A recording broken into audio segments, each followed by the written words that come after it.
கனியிட ஏறிய சுளையும் முற்றல் கடையிட ஏறிய சாரும் பனி மலர் ஏறிய தேனும் காய்ச்சு பாகிட ஏறிய சுவையும் நனி பசு பொழியும் பாலும் தென்னை நல்கிய குளிரில நீரும் இனியன என்பேன் எனினும் தமிழை என்னுயிர் என்பேன் கண்டீர். இங்கே வீற்றிருக்கக்கூடிய அறிவுசால் அவைக்கு என்னுடைய மனமார்ந்த நன்றிகளையும் வணக்கத்தையும் தெரிவித்து கொண்டு கடைசி பேச்சாளராக இந்த 4ஆம் தேதியில் மிக ஒரு அருமையான ஒரு கட்டத்தில் வந்து களம் இறக்கப்பட்டிருக்கின்றேன். உங்களுடைய செவிகளை சிறிது நேரம் அடகு தருவீர்கள் என்ற நம்பிக்கையோடு என்னுடைய விதைகளை உங்களுடைய ஆன்மாக்களில் நான் பதியம் விட்டு சென்று விடுகின்றேன். எனக்கு இன்றைய தினத்தில் கொடுக்கப்பட்ட தலைப்பு அறிவை விரிவு செய் என்பது ஆகும். அறிவை விரிவு செய். இந்த நிகழ்ச்சியினுடைய வரவேற்புரை ஆற்றி அமர்ந்திருக்கக்கூடிய திரு HB அசோக்குமார் ஐயா அவர்களுக்கும், நன்றி உரை ஆற்ற இருக்கக்கூடிய திரு K மோகன் நிரந்தர புத்தக கண்காட்சி உறுப்பினர், பப்பாசி மயிலவன் பதிப்பகத்தினுடைய உரிமையாளர் அவர்களுக்கும், இந்த வாய்ப்பினை எனக்கு 48வது புத்தக கண்காட்சியில் அறிவை விரிவு செய் என்ற தலைப்பில் உரையாற்றுவதற்கு எனக்கு வாய்ப்பு நல்கிய முருகன் ஐயா அவர்களுக்கும் சேது சொக்கலிங்கம் ஐயா அவர்களுக்கும், இவ்வளவு நேரம் கடுமையான பனி பொழிந்து கொண்டிருந்தாலும் இங்கே உங்களுடைய செவிகளை எங்களுக்கு தந்துவிட்டு அமர்ந்திருக்கக்கூடிய ஆன்றோர் பெருமக்களுக்கும் என்னுடைய மனமார்ந்த நன்றியை தெரிவித்துக் கொண்டு, அறிவை விரிவு செய். முன்னாள் குடியரசுத் தலைவர் அப்துல் கலாம் ஐயா அவர்கள் குடியரசுத் தலைவராக பதவியேற்க வந்து கொண்டிருக்கின்றார். அவர் குடியரசுத் தலைவராக பதவியேற்க வந்த பொழுது பத்திரிகையாளர்கள் எல்லாம் அவரை சூழ்ந்து கொண்டு கேள்வி கேட்கின்றார்கள். உங்களுடைய வாழ்க்கையில் நீங்கள் சாதித்த மிகப்பெரிய சாதனை எது என்று கூற முடியுமா என்று கேட்கின்றனர். அதற்கு நான் குடியரசுத் தலைவராக பதவியேற்றதைத்தான் என்னுடைய வாழ்க்கையின் மிகப்பெரிய சாதனையாக நினைக்கின்றேன் என்று அவர் பதில் சொல்வார் என்று பத்திரிகையாளர்கள் எல்லாம் அங்கே எதிர்பார்ப்போடு காத்திருந்தனர். ஆனால் அவர் சொன்ன பதில் என்ன தெரியுமா? அவர் சொன்ன பதில் என்னை மயிர்கூச்செறிய வைத்தது. அவர் சொன்னார், என்னுடைய வாழ்க்கையில் நான் சாதித்த மிகப்பெரிய சாதனை என்ன தெரியுமா? டியூரோ அலுமினியம் என்கின்ற இலகுவான ரசாயன கூட்டு பொருளின் மூலமாக ஊனமுற்றவர்களுக்காக காலில் பொருத்துவதற்கென்று நான் ஒரு கருவியை கண்டுபிடித்திருக்கின்றேன்.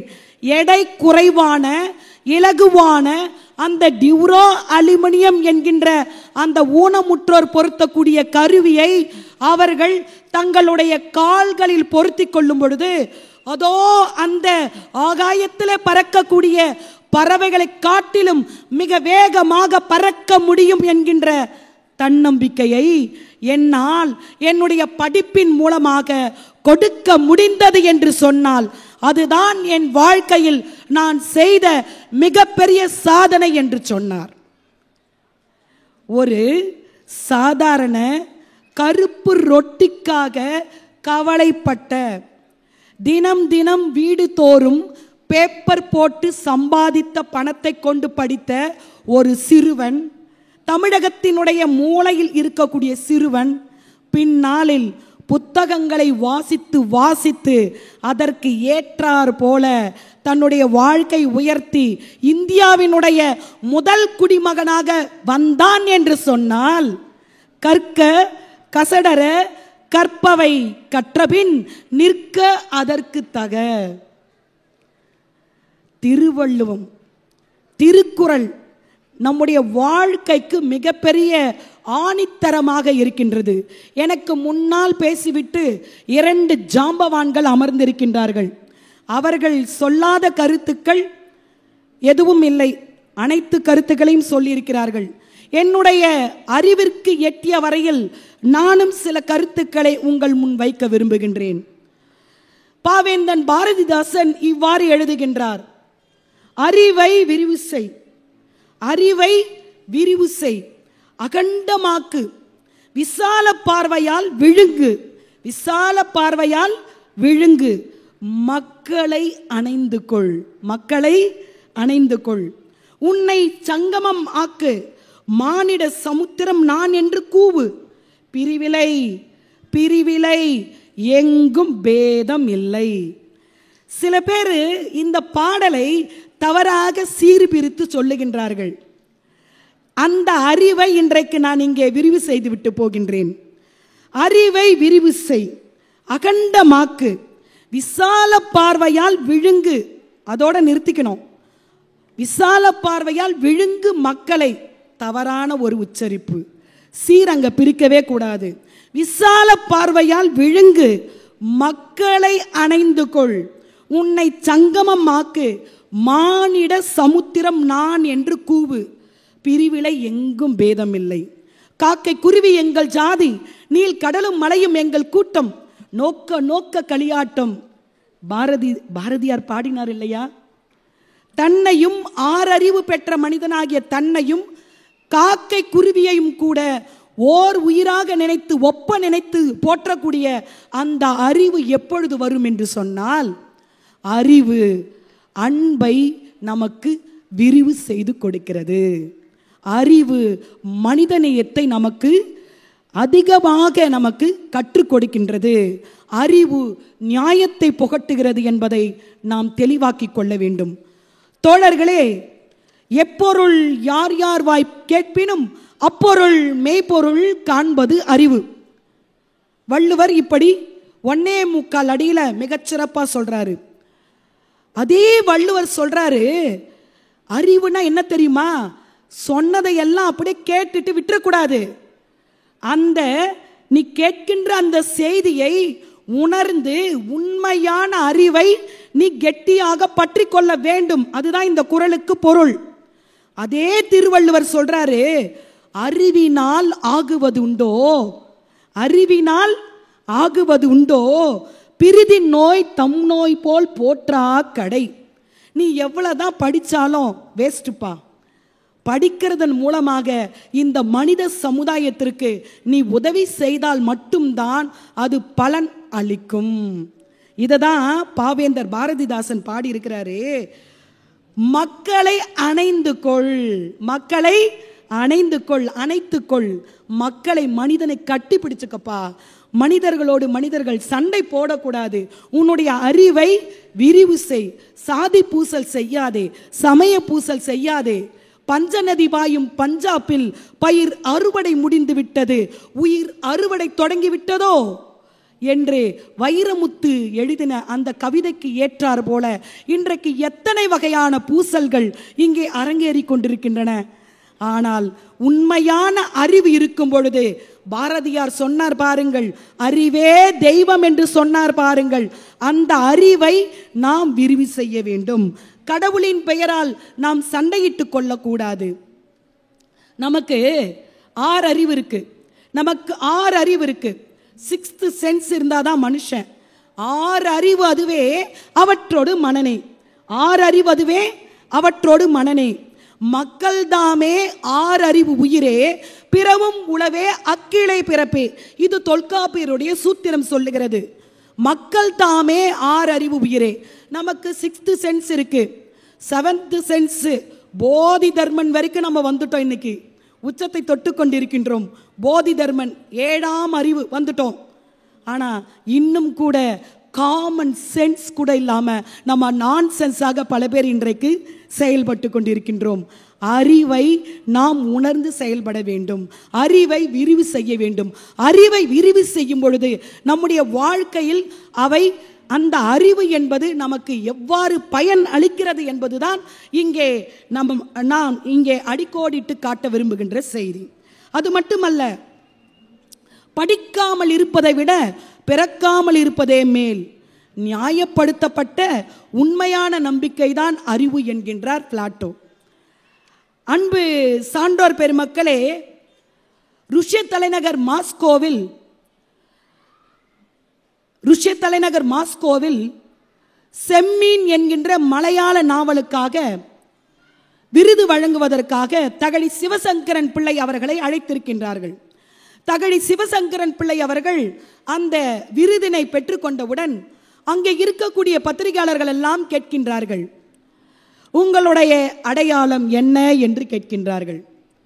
அதற்கு அவர் சொல்லுகின்றார், என்னுடைய அடையாளம் தமிழ்நாடு என்று சொல்லுகின்றார். என்னது, யூ ஆர் ஃப்ரம் கேரளா, ஆனால் ஏன் தமிழ்நாடுன்னு சொல்கிறீங்க அப்படின்னு கேட்ட உடனே, ஆமாம் நான் கேரளாவை சார்ந்தவன் தான், ஆனால் என்னுடைய அடையாளம் தமிழ்நாடு. 5000 ஆண்டுகளுக்கு மேலாக பண்பாடு, கலாச்சாரம், நாகரிகம் இவைகளை கட்டி பாதுகாத்து அகம் புறம் என்று காதலையும் வீரத்தையும் வரையறுத்து வாழ்வாங்கு பண்பாட்டு வாழ்க்கையை வாழ்ந்து கொண்டிருக்கின்ற தமிழ்நாடு தான் என்னுடைய அடையாளம் என்று ருஷ்யாவில் சொல்லி தகழி சிவசங்கரன் பிள்ளை அவர்கள் சொன்னார் என்று சொன்னால், அந்த புலமையின் மிகுதியால செம்மீன் என்கின்ற அந்த நூலினுடைய விரிவு செய்யப்பட்ட ஒரு விரிவாக்கம்தான் அந்த விருது என்று சொன்னால், அந்த இடத்திலும் தமிழை அவர் முதன்மைப்படுத்துகிறார் என்று சொன்னால், அறிவை நாம் விரிவு செய்ய வேண்டும். ஏதோ ஒரு மூலையில் மட்டும் அமர்ந்து கொண்டு நான் இந்த ஊரில் பிறந்திருக்கிறேன், நான் ஏதோ ஒரு குக்கிராமத்தில் பிறந்திருக்கேன், என்னால் முன்னேற முடியலன்னு எதுவுமே சொல்லக்கூடாது. நமக்கு அறிவு இருக்கிறது. தொட்டனை தூறும் மணற்கேணி மாந்தர்க்கு கற்றனை தூறும் அறிவு. நாம் சிந்திக்கக்கூடிய ஒவ்வொரு சிந்தனைகளையும் நாம் அசை போட்டு அவைகளை நாம் செயல்படுத்துதல் வேண்டும். இதுதான் உண்மையான அறிவு. தொல்காப்பியர் பொருளதிகாரம் சொல்லுகின்றது, மரபியல்ல ஒரு நூற்பா, மிக அழகான நூற்பா. ஒன்று அறிவதுவே உற்று அறிவதுவே, 2 அறிவதுவே அதனோடு நாக்கே, 3 அறிவதுவே அவற்றோடு மூக்கே. 3 அறிவு எதுனா மூக்கு. 4 அறிவதுவே அவற்றோடு கண்ணே, 4 அறிவு கண்ணு. 5 அறிவதுவே அவற்றோடு செவியே, 5 அறிவுனா எது? செவி. 6 அறிவதுவே அவற்றோடு மனனே. அப்போ கிமுல எழுதப்பட்ட தொல்காப்பியருடைய பொருளதிகாரத்தில் மரபியல் ஜெனட்டிக்ஸ் என்று எழுதியிருக்கின்றார். ஆனால் மரபியல் துறைகள் இந்த காலத்தில் தான் கண்டுபிடிக்கப்பட்டு கொண்டு வருகின்றன. இந்த காலத்தில் கண்டுபிடிக்கப்பட்டது தான் மரபியல் துறை. ஆனால் என்றைக்கோ கிமு 3ஆம் நூற்றாண்டிலேயே தொல்காப்பியர் மிக அழகாக மரபியல் ஜெனட்டிக்ஸ் என்று பதிவு செய்திருக்கின்றார். 6 வகையான அறிவுகள் இருக்கின்றன. சரி, நான் உங்களுக்கு ஒரு உண்மையை சொல்லட்டா? ஓரறிவு, ஈரறிவு, மூவறிவு, 4 அறிவு, 5 அறிவு, 6வது அறிவு தான் மனுஷன். மனம் என்ற ஒன்று இருப்பதனால்தான் அவன் மனிதன் என்ற பெயரை பெற்றிருக்கின்றான். இது உங்களுக்கு தெரியுமா? மனம் என்ற சொல் அடிச்சொல், வேர்ச்சொல். அந்த மனம் என்ற சொல்லினுடைய நீட்சிதான், அதாவது நில்லாத காட்சி நிறையில் மனிதரை புல்லா விடுதல் இனிது என்று இனியவை 40 என்ற நூலில் இந்த ஒரு பாடல் இடம்பெற்றிருக்கிறது. நில்லாத காட்சி நிறையில் மனிதரை புல்லா விடுதல் இனிது. அந்த மனிதர் என்ற ஒரு பதம் சொற்றொடர் முதலாக இனியவை 40 என்ற அந்த நூலில்தான், நீதி நூலில்தான் இடம்பெற்றிருக்கிறது. மனம், மனத்தை உடையவன் மனம், மனம் பெற்றிருக்கக்கூடியவன் மனத்தன். நன்றாக கவனித்துக் கொள்ளுங்கள். மனம், மனத்தன். அதற்கடுத்து மனத்தன்ற வார்த்தை தான் மனதன், மனதன் என்று ஆனது. அதனுடைய மருவிய வடிவம் மனம், மனத்தன், மனதன். அதற்கு பிறகு மருவி நாளடைவில் முதல் எழுத்து நீண்டு மனிதன் என்று ஒரு சொல் உருவானது என்று சொன்னால், இன்றைக்கு மனிதன் என்று சொன்னால் யார் என்று நாம் அடையாளப்படுத்தப்படுகிறோம். மனிதன் என்று சொன்னால் அறிவு கொண்டவன் மனிதன். அறிவு கொண்டவன் தான் மனிதன். அறிவு இல்லைன்னா அவனுக்கு மனிதன்ற பேரே கிடையாது. அப்போ சென்ஸ் இருக்கணும். 6ஆம் அறிவு பெற்றவன் மட்டும்தான் அறிவாளி என்று போற்றப்படுகின்றான். இங்கே ஒரு நுட்பமான செய்தியை நான் உங்களுக்கு கடத்திவிட்டு செல்ல ஆசைப்படுகின்றேன். அன்பு தமிழ் பெருமக்களே, மனிதன் பிற மனிதனுக்கு, 6 அறிவு கொண்ட மனிதன் இன்னொரு 6 அறிவு கொண்ட மனிதனுக்கு உதவி செய்தால் அதற்கு பெயர் மனித நேயம். ஓர் அறிவிலிருந்து 5 அறிவு வரைக்கும் இருக்கக்கூடிய உயிர்களுக்கு ஒரு மனிதன் உதவி செய்தால், அந்த உயிர்களிடம் கருணை காட்டினால் அதற்கு பெயர் உயிர் இரக்கம். மனிதநேயமும் ஒண்ணுதான், உயிர் இரக்கமும் ஒண்ணுதான் நீங்க நினைச்சீங்கன்னா அது தவறு. இரண்டுக்கும் இடையே மிக ஒரு சிறிய அளவுல ஒரு வேறுபாடு இருக்கிறது, நுட்பம் இருக்கிறது அந்த இடத்துல. அதை நீங்கள் தெளிவாக தெரிந்து கொள்ள வேண்டும். ஒன்றும் இல்லை, புறநானூற்றில் 46வது பாடல், இந்த மாமன்றத்தில் அதை பதிவு செய்வதில் எனக்கு பெருமை அதிகம். புறநானூறு 46வது பாடல். மலையமான் திருமுடிக்காரி என்ற ஒரு குறுநில மன்னன் இருந்தான். அந்த மன்னனுடைய பிள்ளைகளை யானையினுடைய கால்களிலே இட்டு கொள்வதற்காக அவன் சோழன் குளமுற்றத்து துஞ்சிய கிள்ளிவளவன், எனக்கு முன்னால் பேசிய ஐயா அவர்கள் குறிப்பிட்டார்கள், அந்த குளமுற்றத்து துஞ்சிய கிள்ளிவளவன் என்ன பண்றான், அந்த குழந்தைகளை யானையினுடைய காலில் இட்டு கொல்ல முற்படுகின்றான் கோவத்தினால. சினம் எப்பொழுது வரும் சொல்லுங்கள்? சினம் எப்பொழுது வரும்? அறிவை இழக்கும் பொழுது சினம் வரும். அப்ப அறிவு இல்லைன்னு சொன்னா சினம் வரும்னா, அறிவு இருக்கும்போது சினம் வருமா? வராது, இல்ல வராது. அப்போ அறிவை இழக்கும் பொழுதுதான் சினம் வருகிறது. சோழன் குளமுற்றத்து துஞ்சிய கிள்ளிவளவன் அறிவிழந்து அந்த குழந்தைகளை சிறிது கூட மனிதநேயம் இல்லாமல், அறிவில்லாமல் யானையினுடைய காலில இட்டு கொல்ல முற்படும் பொழுது அங்கே வரார் ஒருத்தர். அவர்தான் அறிவாளியான, அறிவினால இந்த உலகத்தை ஆட்சி செய்யக்கூடிய எழுத்தாளர்களும் கவிஞர்களுமா இருக்கக்கூடிய, அவர்களில் ஒருவராக இருக்கக்கூடிய கோவூர் கிழார் வராரு. கோவூர் கிழார் என்ற ஒரு புலவர் வராரு. வந்து சொல்றாரு பாருங்க, அவனுக்கு அது அட்வைஸா எடுத்துக்க கூடாது. அவர் வந்து புலமை மிக்கவர். அவர் சொல்றாரு, ஏய் நீ யாரு? புறாவுக்காக தன்னுடைய சதையை அறிந்து கொடுத்த அந்த சோழ மன்னனுடைய பரம்பரையில் வந்தவன்டா நீ. நீ என்ன பண்ற? சாதாரணமான ஒரு செயலை, அல்பத்தனமான ஒரு செயலை நீ செய்ய விரும்புகிறாயே, உன்னுடைய பேர் கெட்டு போகாதா? நீ இதே அந்த குழந்தைகளை கொல்லாமல் விடுவித்தால் உனக்கு எப்பேற்பட்ட பேர் கிடைக்கும் தெரியுமா என்று சொல்லி கோவூர் கிழார் சொல்றாரு பாருங்க அந்த பாட்டு. நீயே புறவின் அல்லல், நீயே புறவின் அல்லல் அன்றியும் பிறவும் இடுக்கண் பலவும் விடுத்தோன் மருகனை, இப்படி சொல்லி கடைசியா ஒரு பஞ்சு வைக்கிறாரு பாருங்க. சங்க இலக்கியத்துல இதுதாங்க டாப். மிக அழகா சொல்றாரு. புறநானூற்று பாடல்னா என்னன்னு நினைப்பீங்க? போரை பத்தி இருக்கும், ஒரு மனிதனுடைய ஆண்மகனினுடைய ஒழுகலாறுகள் குறிப்பிடப்பட்டிருக்கும், அவனுடைய வீரம், தருகன், கொடை, இப்படிப்பட்ட செய்திகள் தான் புறநானூற்று பாடல்கள்ல மிகுதியும் இருக்கும் என்று நீங்கள் நினைப்பீர்கள். ஆனா மனிதநேயத்தை மிக அதிகமாக வலியுறுத்தி சொல்லக்கூடிய நூல் எதுன்னு சொன்னா புறநானூறு என்கின்ற நூல் தான். அதனால தான் ஜி போப் சொல்றாரு, புறநானூறு என்பது இந்தியாவினுடைய பண்பாட்டு பெட்டகம் என்று சொல்லுகின்றார். நினைத்து பாருங்கள், பண்பாட்டு பெட்டகம் புறநானூறு என்று ஒரு போரை முதன்மைப்படுத்தக்கூடிய நூல்ல சொல்லப்படுதுன்னு சொன்னா, அந்த குழந்தையை மிதிக்க வேண்டும் என்ற கோவத்தில் இருந்த அந்த சோழன் குளமுற்றத்து துஞ்சிய கிள்ளிவளவன் இவருடைய அட்வைஸ்க்கு பிறகு லாஸ்டா ஒரு பஞ்ச் டயலாக் வச்சாரு பாருங்க. அந்த பாடல் இவ்வாறு முடிகிறது. நீ கேட்டனை ஆயின் நீ வேட்டது செய்மே. நான் உனக்கு எல்லாமே சொல்லிட்டேன். நீ எப்பேற்பட்ட பரம்பரையில் வந்த, ஆத்திரத்தில் அறிவை இழந்துட்டான்.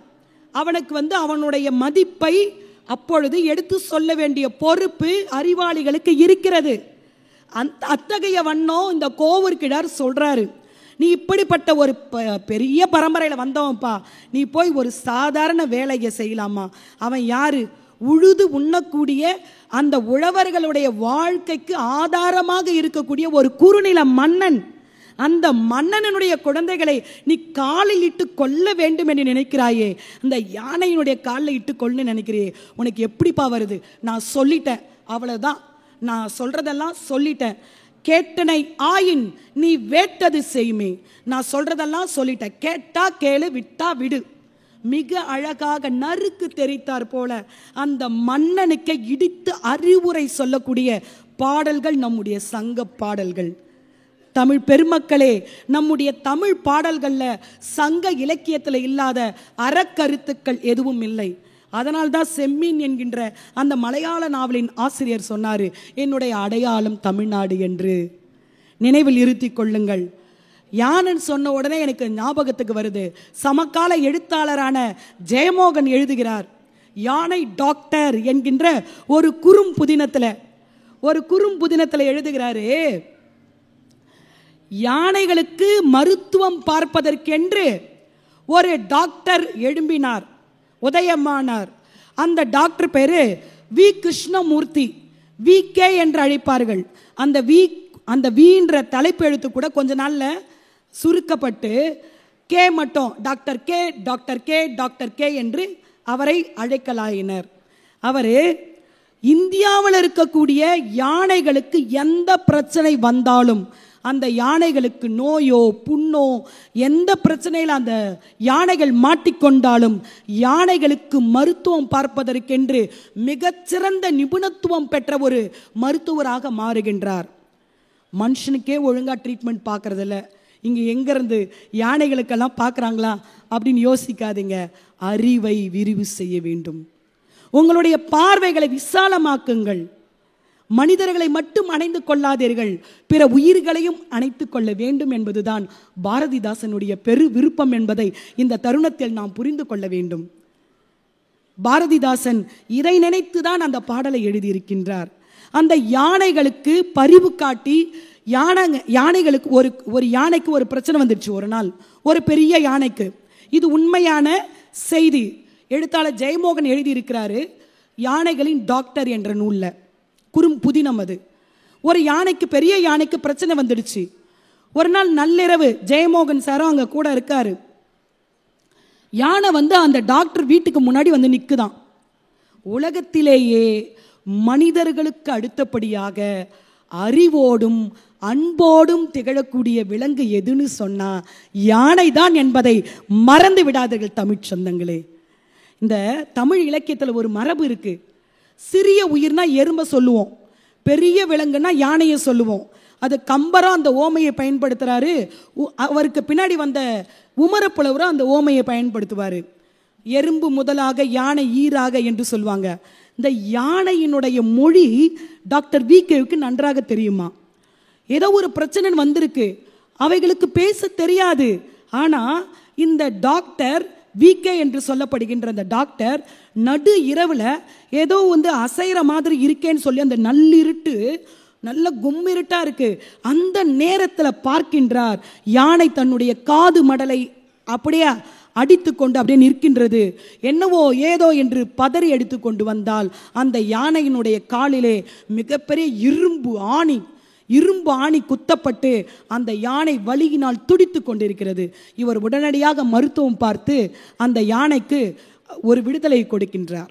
இதை பார்த்துவிட்டு ஜெயமோகன் பிரமிப்போடு எழுதுகின்றார். அந்த நேரத்தில் அந்த யானையோட ஒரு குட்டி யானை வந்திருக்கு. அந்த குட்டி யானை என்னவோ நடக்குதுன்னு சொல்லி உத்து பார்த்துட்டு இருக்கு.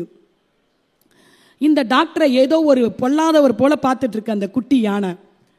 கொஞ்ச நாள் கழிச்சு அவரோட வீட்டுக்கு முன்னாடி அதே குட்டி யானை வந்திருக்கு. இவர் கூட இருக்கிற இன்னொருத்தருக்கும் இவருக்கும் நல்ல தூக்கம் வர்ற நேரம், அது இரவு நேரம். அந்த நேரத்தில் ஒரு குட்டி யானை இருக்கிறது அவ்வளவா சரியா தெரியாது இல்லையா. ஆனாலும் இவரும் அந்த இரவு நேரத்தில் அந்த குட்டி யானை கண்டுபிடிச்சிடுறாரு. இல்லை, ஏதோ ஒரு பிளிரல் சத்தம் மாதிரி கேட்குது, யானையினுடைய பிளிரல். ஆனால் அது அழுகுரல் போல இருக்கிறது என்பதை இவர் உணர்கின்றார். ஆனால் கூட இருக்கிற ஒருத்தருக்கு தெரியல. இதை எதற்காக சொல்லுகின்றேன் என்றால், அருமை தமிழ் சான்றோர் பெருமக்களே, அறிவை நாம் விரிவு செய்ய வேண்டும். உங்களுடைய பார்வைகளை அகலமாக்க வேண்டும். மனிதர்களுக்கு மட்டுமே உதவி செய்வது என்பது இந்த உலகத்திற்கு தேவையானது அன்று. மனிதர்களோடு பிற உயிர்களுக்கும் உதவி செய்வது மட்டும்தான் பாரதிதாசன் எதிர்பார்க்கின்றார். அந்த அறிவைத்தான் நாம் விரிவு செய்ய வேண்டும்.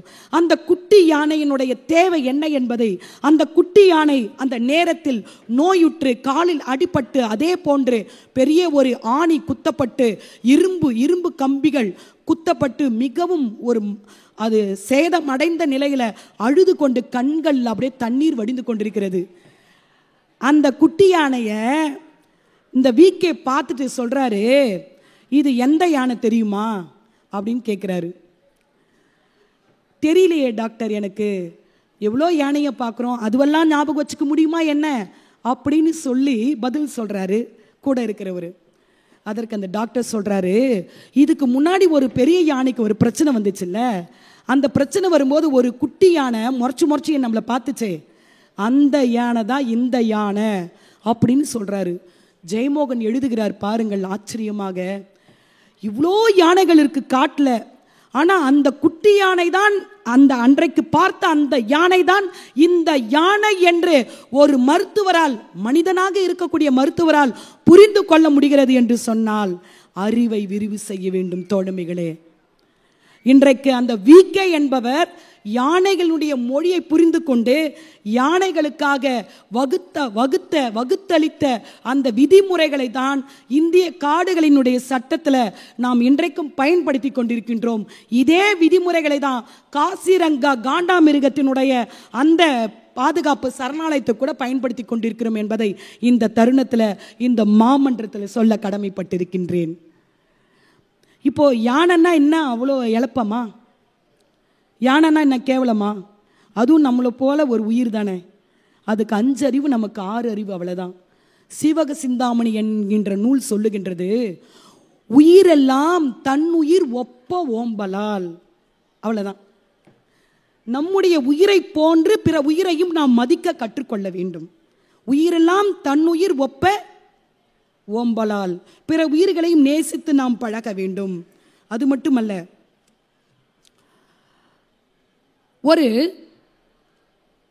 பல்லு, சொத்த பல்லு, கடுமையான வலியில துடிச்சுக்கிட்டு இருந்தாங்க ஒரு பெண்மணி. கடுமையான வலியில துடித்து கொண்டிருந்தார் ஒரு பெண்மணி. அதை ஒரு பல் மருத்துவர் பார்த்தார். பல் மருத்துவர் பார்த்துவிட்டு மிகவும் கலங்கினார்.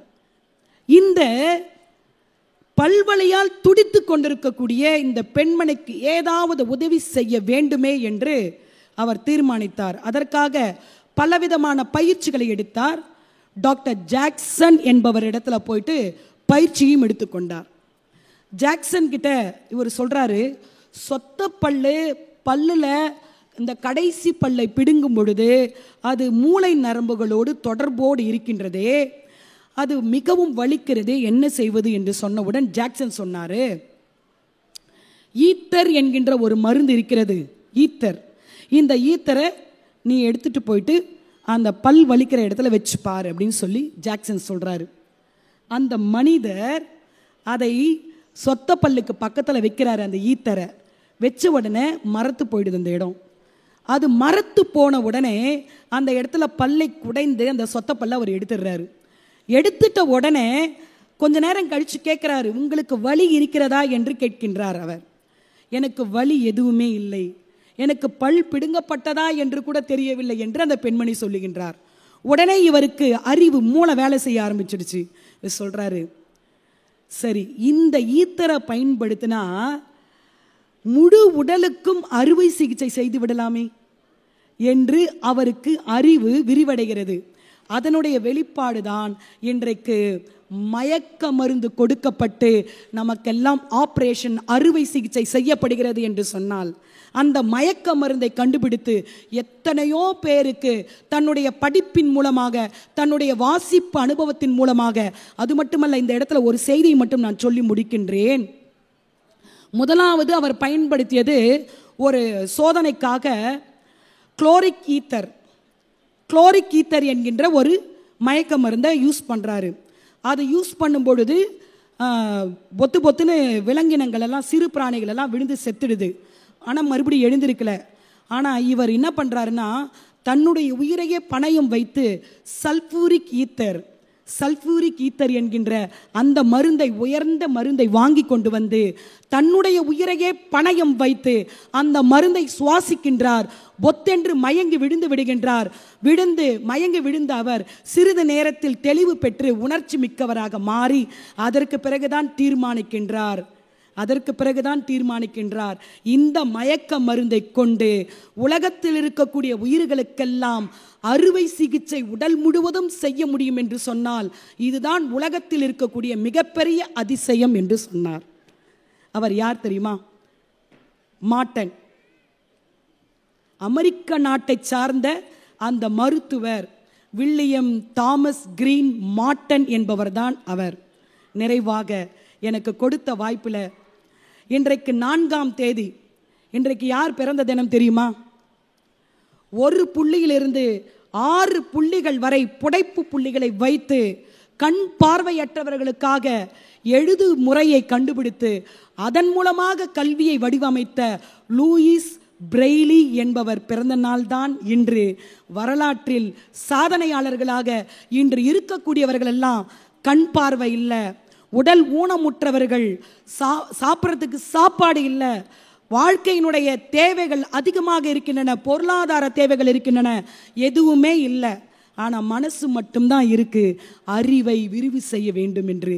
மிகப்பெரிய அறிவாளிகள், மிகப்பெரிய போராளிகள், மிகப்பெரிய சீர்திருத்தவாதிகள் எல்லாம் எங்கிருந்து உருவானார்கள் என்று சொன்னால் புத்தகங்களை படித்ததனால் மட்டுமே உருவாகி இருக்கிறார்கள் என்ற செய்தியை சொல்லி, நானும் கூட கல்லூரி பருவத்தில் படிக்கும் பொழுது ஒரு குவிஸ் காம்படிஷன், வினாடி வினா போட்டியில் கலந்து கொள்ளும் பொழுது ஒரே ஒரு பொது அறிவு, நமக்கு பொதுவாக அறிவே இல்லை நினைச்சிடாதீங்க, பொது அறிவு புத்தகங்களை சிறு வயது முதற்கொண்டு ஒரு தலைப்பில் பேச வேண்டும் என்று சொன்னால் குறைந்தது 40 புத்தகங்களையாவது படித்து பேச வேண்டும் என்ற பழக்கமுடைய காரணத்தால் அந்த வினாடி வினா போட்டியில் என்னுடைய வெற்றியை தீர்மானித்தது எது தெரியுமா? அந்த கேள்வியை இன்றைக்கு கூட நான் நினைவில் வைத்திருக்கின்றேன். இந்தியாவில் அழிந்து வரக்கூடிய விலங்கினம் எது என்று கடைசியாக ரொக்க பரிசு கொடுக்கப்பட்ட அந்த வினாடி வினா போட்டியில் கேட்கப்பட்ட கேள்வி அதுதான். இந்தியாவில் அழிந்து வரக்கூடிய இனம் எது? இதுவரையிலும் இந்தியாவில் எல்லாம் அழிஞ்சிடுச்சு, ஒன்று தான் இருக்கு, அந்த விலங்கினம் பேர் என்ன என்று கேட்டார்கள். நான் உடனே பர்சரை அழுத்தி பதில் சொன்னேன், சீட்டாவால் குரங்கு என்று சொன்னேன். எனக்கு முதல் பரிசு கிடைத்தது. அன்பு தமிழ் சான்றோர் பெருமக்களே, அறிவினால் இந்த உலகத்தை வெல்லலாம், அறிவினால் உயிர்களை வெல்லலாம், அறிவினால் மனிதநேயத்தையும் உயிரிரக்கத்தையும் போற்றி இந்த சமுதாயத்தை நாம் போற்றி வாழ்வாங்கு வாழ வைத்து நாமும் வாழ்ந்து இன்புறலாம் என்று சொல்லி இந்த நல்ல தருணத்தில் அறிவை விரிவு செய்யுங்கள், அகண்டமாக்குங்கள். ஆனால் நம்முடைய பார்வையால, விசால பார்வையால மக்களை விழுங்காமல் மக்களை அணைந்து கொள்ளுங்கள் என்று சொல்லி இந்த நல்ல வாய்ப்பிற்கு நன்றி பாராட்டி விடைபெறுகின்றேன். நன்றி, வணக்கம். இந்த தகவல் உங்களுக்கு பிடிச்சிருந்தா லைக் பண்ணுங்க, உங்க ஃப்ரெண்ட்ஸுக்கு ஷேர் பண்ணுங்க, மறக்காம எங்க சேனலுக்கு சப்ஸ்கிரைப் பண்ணுங்க.